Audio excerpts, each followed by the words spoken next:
So this is the second time I've tried to record this video now.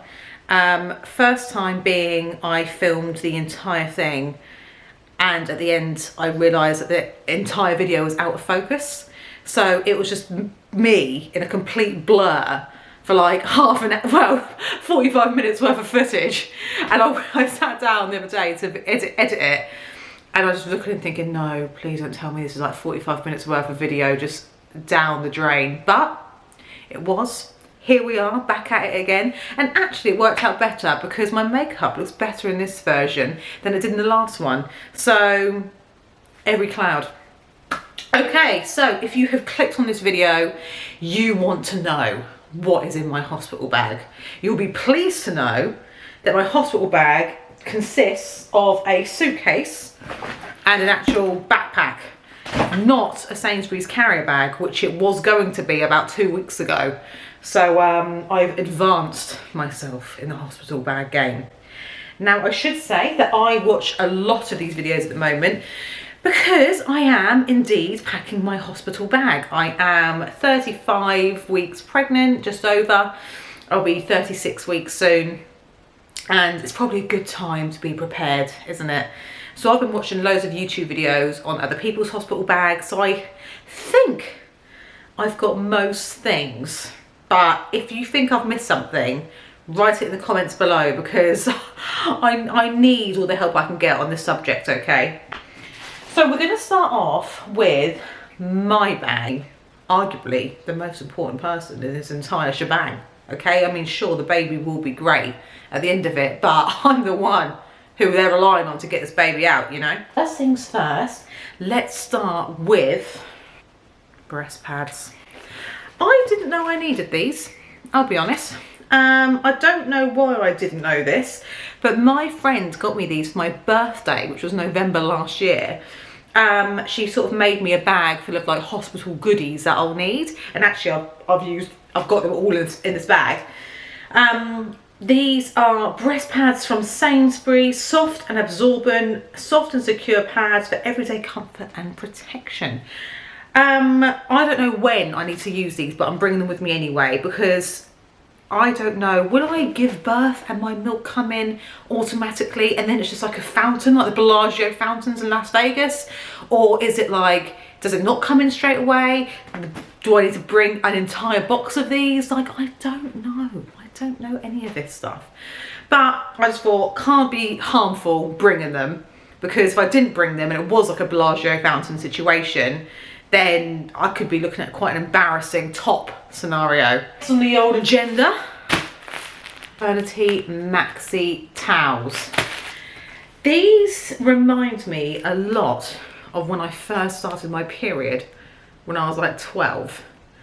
And your mum sort of like buys you or tells you what to buy you as your first like sanitary collection. Like, you don't start on tampons, do you? You start on like the most horrendous panty liners of all time, but they're just like huge, or at least mine were anyway. I mean, we are talking a good like 15, 18 years ago, something like that. Listen, you don't follow me for maths, do you? You follow me for baby stuff, so don't worry about that. Reminds me of them, where I was absolutely certain that when I wore these at school, obviously I didn't wear the maternity ones, that would have been weird, but when I wore my first set of like sanitary towels at school, I remember being really conscious that people could hear it. Hear me out. Honestly, because they were so big, it almost felt like you were wearing a nappy. And I honestly felt like if I was wearing one, I was walking down the corridors, I honestly thought people could hear it. They could hear my, like, it chafe when I walk. It's so disgusting. I mean, I swiftly moved on to tampons after that. How have we got onto this subject, by the way? I don't know if I'll actually get I think I might get demonetized by YouTube for being so graphic. I don't know how we got onto this period roller coaster, but here we are. Okay, so back to this. Yes, I've put some maternity maxi towels in there. I just imagine it's going to be a lot of blood. How interesting is this, by the way? My friend had a cesarean a few months ago, and we were talking in the group chat the other day, and one of my other friends said to her, she was talking about bleeding basically after birth, And my friend said to her, if you had a cesarean, why did you bleed? Like, because she had to wear these as well. And I thought, what a great question. Like, if you have a cesarean, you just don't imagine blood to be anywhere else. Like, it's not going to come out of you vaginally. It would just be stomach. But apparently not. Apparently it obviously needs to escape somewhere, so it does. You still have to wear these. Isn't that like mind-blowing? I did not think of that at all. So there we go, fun fact. She'll probably really appreciate that story actually. So she also gave me, actually, this same friend, very in the know, gave me a great tip.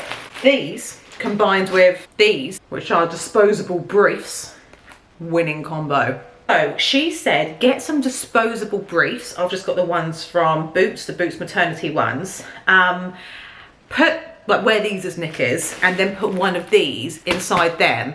And then every time you go to change your pad, you can just bin the whole lot and then put a whole new set on. So you don't have to do any washing in terms of like your underwear getting dirty or ruined or anything like that. You don't have to worry about that. You can just bin them every single time, put a new one on. So it saves so much like mess. Do you know what I mean? Like just the whole cleanliness of it all. You'll feel more clean each time by putting a whole fresh set on.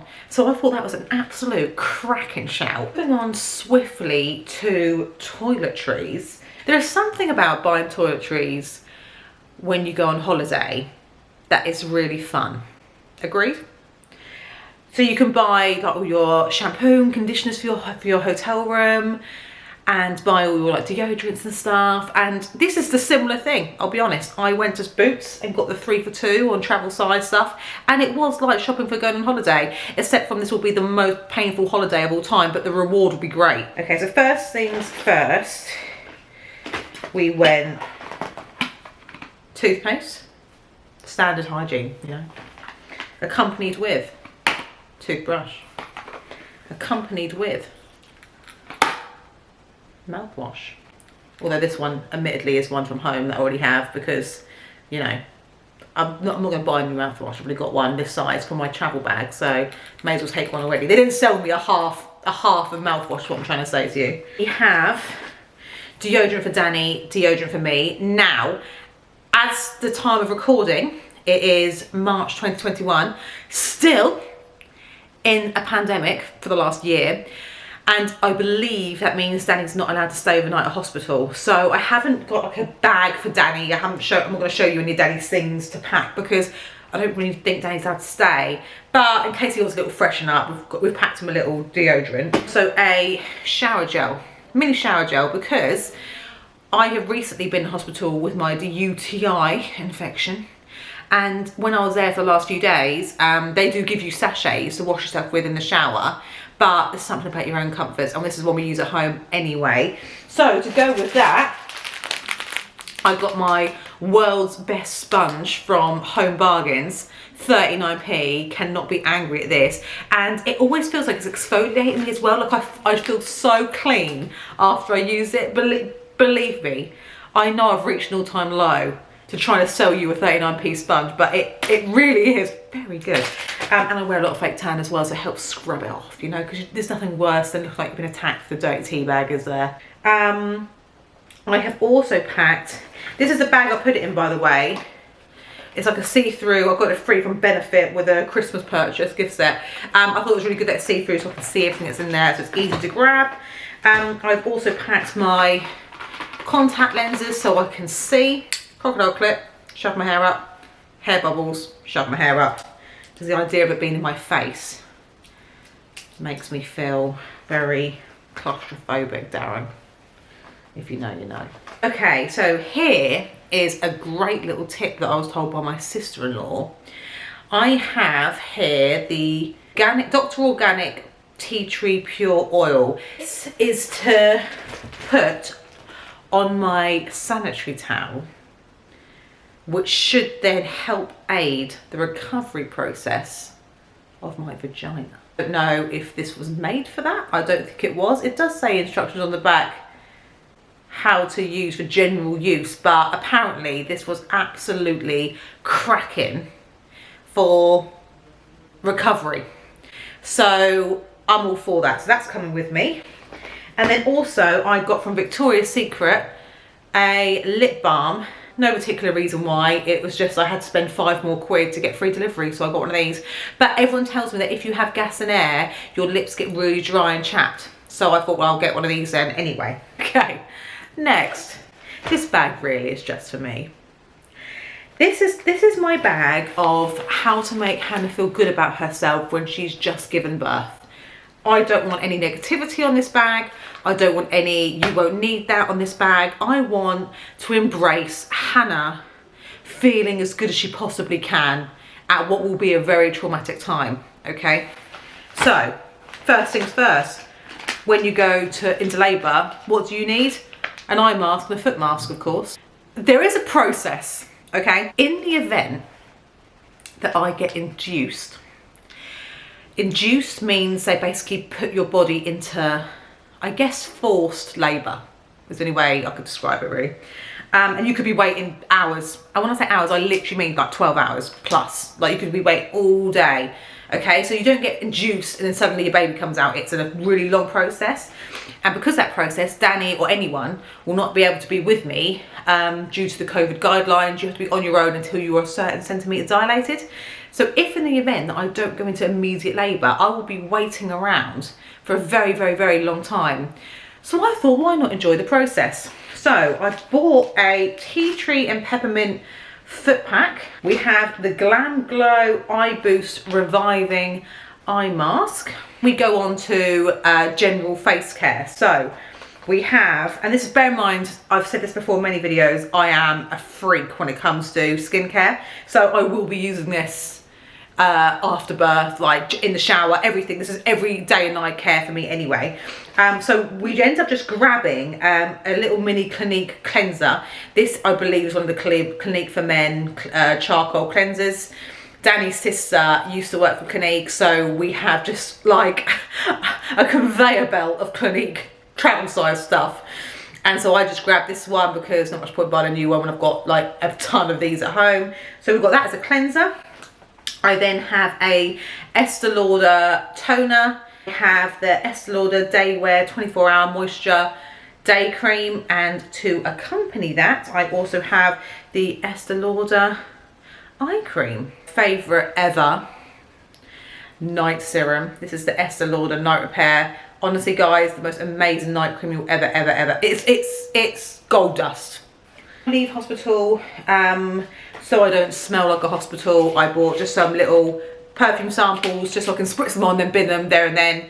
Now, one thing people do remind you of quite often when you go into hospital is don't forget to take your phone charger. Great, good advice.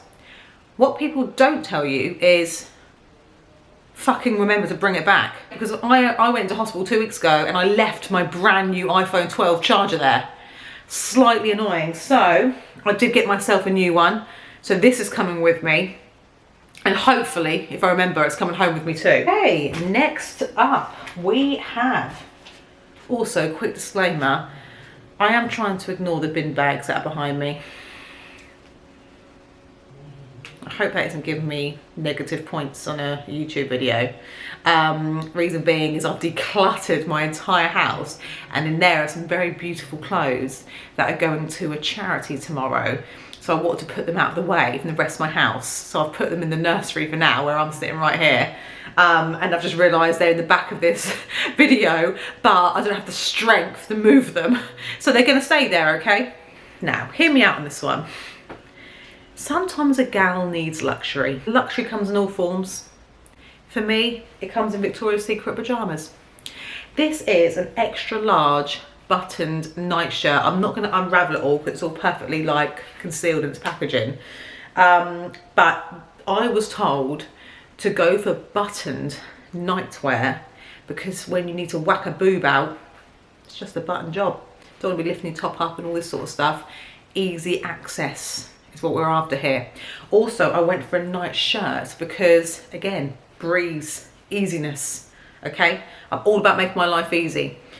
Before you say to me, Hannah, darling, great night shirt, but don't spend all that money, I actually didn't. I went onto the H&M website first, and put in my basket a buttons nightshirt, blah, blah, blah, lots of other bits. And then I thought to myself before I checked out, I wonder what Victoria's Secret are saying. And actually this was the same price, 35 quid, as the H&M one was. So I thought, oh, well, I'll wear this because I have Victoria's Secret nightwear anyway. It's very comfy. And then I bought myself, whilst I was there, lots of big pants. And these pants, I'm telling you, they literally come like under boob. They're not actually maternity pants. I've just gone for a size large in their like big briefs. Because they fit over the bump and things like that. So I ordered a pair of big pants, my nightshirt, and that's when I then had to spend £5 extra to get free delivery. So I bought the lip balm. So actually, it didn't work out that bad. A Calvin Klein nursing bra here, where it like comes off at the clasps there. Again, self-explanatory, nursing bra makes sense when you are planning on nursing. A pair of slippers, because I mean, you know, bending over is just not a necessity right now when it comes to shoes. So slip-ons are ideal, and just walking around the hospital and stuff, you know, you're gonna want a pair of nice comfy slippers. So I got these, or my friend got me these, but what I do need is a really cheap pair of flip-flops, which is why it would be so essential if Primark could open right now, because I need like a £1 pair to wear in the shower. Because obviously when you're in the shower there, you don't want to be like, I imagine, even though it's exceptionally clean in the hospitals, it really is. But it's kind of like when you have a shower at a swimming pool, isn't it? How many people are going to be in there? I received this gorgeous little parcel from a company called Etch and Ink. Username in the description bar below. And they made me a beautiful little plaque saying, it's a girl and it's a boy. We don't know which one we'll be using, so I'll be very excited to see which side we end up going with, but this will probably be for my like announcement pic or whatever on Instagram. So I've packed that. I've also packed a hairbrush, and then of course I've packed my coming home from hospital outfit, I guess. I mean, not that I really care what I wear coming home, but I just want to be comfy. And I did order myself loads of lovely loungewear. Now, I'm going to be controversial here. I'm going to sound like a cow, but some things need to be said. Everyone told me when it comes to things to wear at hospital, like loungewear and stuff like that, after birth, all this sort of stuff, go cheap. I get it. I get why. Your clothes are going to look disgusting. You're going to be leaking out of every orifice on your body. I get why you don't spend the money. I haven't spent money on it, believe me. But there is a time and a place, my friends, for Boohoo, Pretty Little Thing, Misguided. They have their place in the world for sure, okay? Fast fashion is a thing. Yeah, people wear an outfit, they have their pictures taken for the gram, they bin it or whatever they do with it, because it's so cheap anyway, you can't even justify selling it half the time. So I get it, it has its place in the world. It does have its place for this sort of thing. Like, there's no point me buying leggings from Sweaty Betty that are going to be like 50 quid when I could buy them from ASOS or H&M or whatever for a tenner. But I ordered from Boohoo 2 pairs of loungewear last week for this exact thing, for coming home from hospital in. Like, they made the loungewear from Brillo pads. Yeah, it was the most itchiest, it was awful. It was just, the moment I had it on, I was like, oh my God, what is this? And I was just like, oh, get it off. So I sent it back. I just tried one on. I bought it in 2 colours. I tried one on, didn't like it, packed it back up and sent it back. It was just absolutely, oh, so itchy. So there's absolutely no way I'll be wearing that to come home from hospital in. So I then sat there and thought, what do I find comfy? What am I at my most comfiest in? And the answer is baggy t-shirt and a pair of leggings. End of. So I've got my Topshop leggings, which I love because they're not very see-through. They're my maternity ones. And also just a baggy top from H&M. Nothing exciting, literally just a plain baggy v-neck t-shirt and a pair of leggings. So that's what I am coming home in, because comfort is key at the end of the day. So, okay, this bag I got for Christmas from Danny. It is the Tiber and Marl baby changing bag, and it is delicious. It's black leather with black zip, black engraving. I love it. So this bag is going to be what I'm putting the baby's stuff in for hospital. And this will in future obviously be my just baby bag that I have, but I'm thinking I may as well put all the baby stuff in here to bring with me. So this is what I've done, and this is what I've seen many women do on my YouTube finds. I have categorized the baby clothes into IKEA sandwich bags. So first things first, I obviously don't know what the weight of the baby will be, and I don't know at what point I'll go into labour. So I've brought a mixture of sizing. This is probably the most difficult thing about packing your hospital bag. The sizing is just, how long's a bit of string, you know, that you pack everything. So I have bought with me a few tiny baby vests. I believe tiny baby is up to £5 or £6. Don't quote me on that, but I think it's on the smaller side. So I packed a few tiny baby outfits, and I've packed a few tiny baby grows. They're like sleep suits and things like that. I've categorised them into like vests, baby grows, like muslins, socks. I've like categorised them like that. First size baby vests to go underneath their outfits, along with first size sleep suits, baby grows, that sort of thing. First size I believe is up to £9, and then after that it's 0 to 3 months. I think that's what most sort of shops are doing. I think every shop though, their sizing is slightly different, so don't quote me 100% on it, but that's where I'm generally most of it is. And then I've done a bag, like I said, of hats, gloves, muslins. So basically if I'm like, you know, in the bed or whatever, and I'm saying to Danny, quickly grab me the bag of muslins or whatever, he could just grab that bag for me, and it's all labelled and, you know, foolproof. Aldi's Mamiya newborn nappies. I'm just taking the whole, I don't know how many I'm going to need, but I'm just going to take the whole thing with me anyway.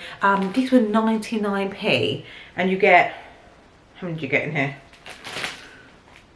You get 22 nappies for 99p.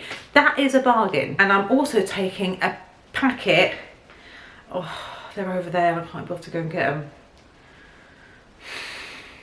Basically, I'm taking a packet of water wipes. You know, them wipes that you wipe the baby with. Because I don't know if they need to be washed, or like I don't know when I wipe them first or anything like that. So I was just going to take a packet of water wipes. You know the ones I mean. I could easily go pick them up right now and show you. And then, is that it? Obviously I've got my car seat already. Danny still needs to put that in the car though. Hint, hint, nudge, nudge, if you can hear me from downstairs. See my hospital notes, that goes without saying. And then I think that's it. Am I missing anything? I don't think I am. I'm pretty sure I've got everything covered. But I think that could be it. I mean, it feels like I'm missing something, but I've never done this before, so maybe I've overpacked. Anyway, this was my what's in my hospital bag video. Like I said, if I have forgotten something, please write it in the description, in the comments section below, because I will be reading them just in case I have forgotten anything. But I think, oh, I know what I've forgotten. Okay, so just in case my milk doesn't come in straight away, I've heard that I need to go and get them, oh, what they call it, always called Actimel, but they're not Actimels. Babies can't drink a bottle of Actimel when they're born. What are they? Is it Apramil? It's basically them pre-sterilised bottles that you can give babies straight away, that like formula. But if your milk doesn't come in, you can just give it to them. I was going to bring a back box of them as well. That's what I was going to do. I haven't got them yet, so I will be bringing them. But other than that, I think I've got everything. So yeah, let me know if I haven't. If I have, great. I'm just going to smash it. Like I said, film this video. I am 35 weeks plus like 5 days. So who knows? Who knows when my due date will be? You may get one more video out of me and I'll go into labour. You may get 9. Who knows? But thank you for watching this video and coming along for the ride really on the old preggers journey. It's been amazing, and see you in the next one.